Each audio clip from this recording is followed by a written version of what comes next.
শুরু করতেছি পরম করুণাময় আল্লাহর নামে।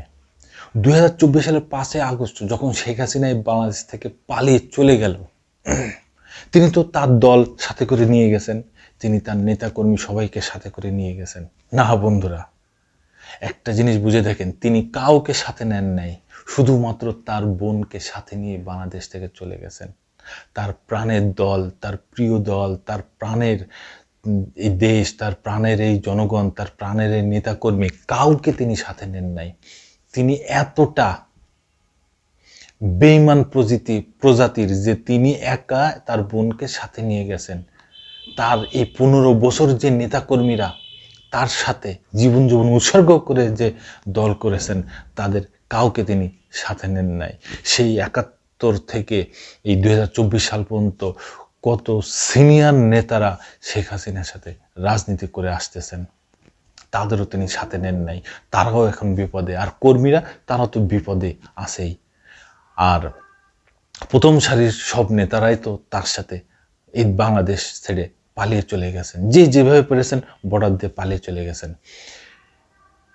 পালিয়ে যাওয়ার পরে তার সুপুত্র বাংলাদেশের একমাত্র বিজ্ঞানী, কোনো ডকুমেন্ট নেই, কোনো সার্টিফিকেট নেই, কোনো শিক্ষিত যোগ্যতা নেই, তিনি বাংলাদেশের একমাত্র বিজ্ঞানী, যিনি এই বিজ্ঞানী হিসেবে বাংলাদেশ থেকে লাখ লাখ টাকা বেতন নিয়েছেন এবং প্রধানমন্ত্রীর আইসিটি উপদেষ্টা ছিলেন।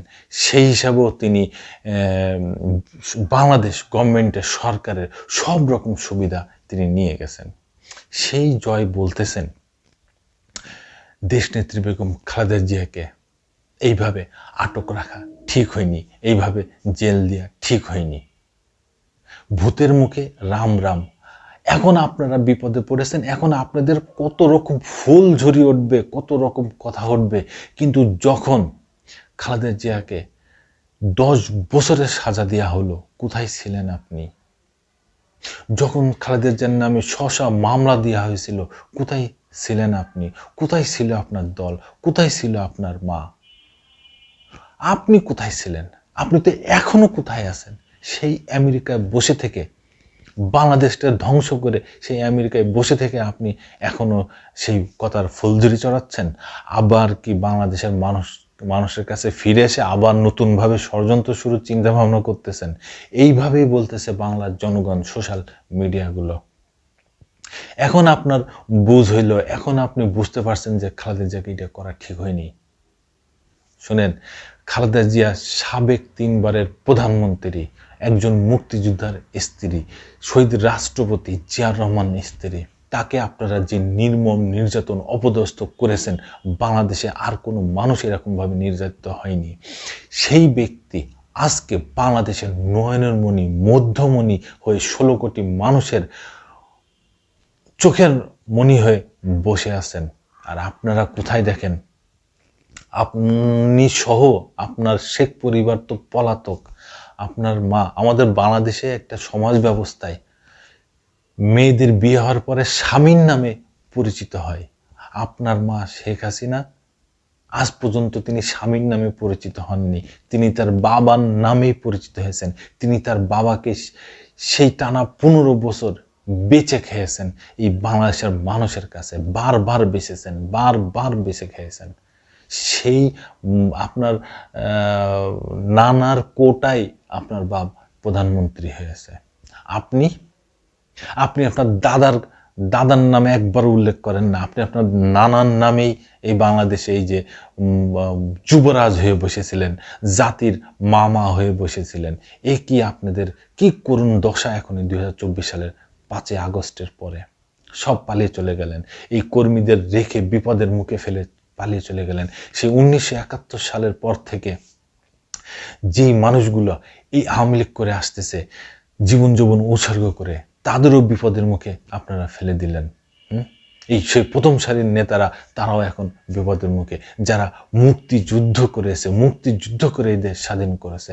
পরবর্তীতে তারা নানান সমস্যায় জড়িয়ে গেছে, নানান অপরাধ, নানান ঘুষ কেলেঙ্কারি, নানান টাকা পাচার কেলেঙ্কারি, এগুলো পড়েছে। এগুলো তাদের সম্পূর্ণ তাদের ব্যক্তিগত ব্যাপার, কিন্তু তারা তো এই মুক্তিযুদ্ধ করে এই দেশ স্বাধীন করেছে, তাদেরও আজকে বিপদে ফেলে দিলেন। কি জীবন গঠন করেছেন আপনারা শুধুমাত্র কিছু টাকার জন্য, শুধুমাত্র ক্ষমতার জন্য এতদিনকার এই পরিশ্রম সব বিফলে ফেলে দিলেন। শেখ হাসিনা বাংলাদেশের মানুষকে কখনো ভালোবেসেছেন বলতে পারবেন কেউ? শেখ হাসিনা এই বাংলাদেশকে কখনো ভালোবেসেছেন? বাংলাদেশের জনগণকে কখনো ভালোবেসেছেন? আমার খুব পছন্দের একজন সাংবাদিক আছে, সাংবাদিক মাসুদ কামাল, তার কথা খুব ভালো লাগে। তিনি বলেছেন শেখ হাসিনা বাংলাদেশের মানুষকে কখনো ভালোবাসেন নাই, এই জনগণকে কখনো ভালোবাসেন নাই, তার দলকে কখনো ভালোবাসেন নাই।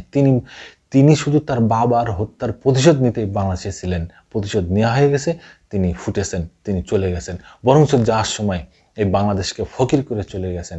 হাজার হাজার কোটি টাকা তিনি লুটপাট করে নিয়ে চলে গেছেন, তার পরিবার চলে গেছে।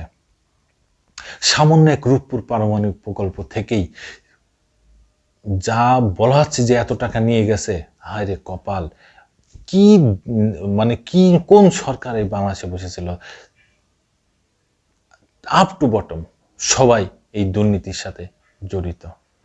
আজকে জয় ওই তার ছেলে, শেখ হাসিনা ছেলে, ওই সে আমেরিকায় বসেই তিনি এইসব কথা বলতেছেন। হয়তো আবার ফিরে আসতে চাচ্ছেন এই বাংলাদেশে। বাংলাদেশের মানুষ তাদের তাড়িয়ে দেয়নি, তারাই চলে গেছে, তারাই পালিয়ে চলে গেছে। এ কোন দল, এ কোন নেতা? দর্শক বন্ধুরা, যদি কোনো মতামত থাকে অবশ্যই কমেন্টসে জানাবেন। আবার আসবো নতুন কোনো কথা নিয়ে, নতুন কোনো ঘটনা নিয়ে। আমি প্রিন্স।